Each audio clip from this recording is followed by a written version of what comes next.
এখানে এই মেয়েটি টক জাতীয় খাবার নিতেই পুলিশের ভয়ে দোকানদার চলে গেলে এই লোকটি বলে আরে আমিও এসব নিতে চাই। মেয়েটি তখন তাকে সেই সব খাবার দিলে লোকটি তাকে একটু বেশিই ধন্যবাদ প্রকাশ করে। তারপরে লোকটির অ্যাসিস্ট্যান্ট এসে বলে, স্যার আমাদের কোম্পানির নতুন লোক নিয়োগ হয়েছে, আপনাকে পরিদর্শন করা উচিত।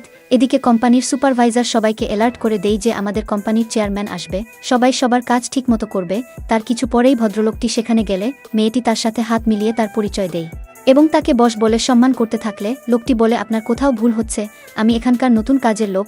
মেয়েটি তখন তাকে অপমান করে ধাক্কা দিলে ওই মেয়েটি সেখানে আসে। লোকটি তাকে দেখে অবাক হয়, কেননা সেই মেয়েটিও সেখানে নতুন এসেছিল। তারপরে তারা দুজন সুপারভাইজারের বিরুদ্ধে গেলে সে লোকটিকে দিয়ে অনেক কাজ করে নেই এবং মেয়েটিকেও অনেক কঠিন কাজ কমপ্লিট করতে বলে।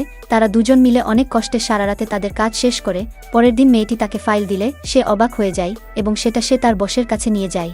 সেটাতে ভুল থাকায় তার বস তাকে রুম থেকে বের করে দেয়। মেয়েটি রেগে যায় এবং সেই রাগ গিয়ে ওই মেয়েটিকে দেখায় এবং সেখানে হইচই হলে সেখানকার বস বাহিরে আসলে মেয়েটি বলে আমার কোনো দোষ নেই, এই কাজ সে করেছে। তখন সে লোকটিকে দেখে বলে বস আপনি এখানে কেন?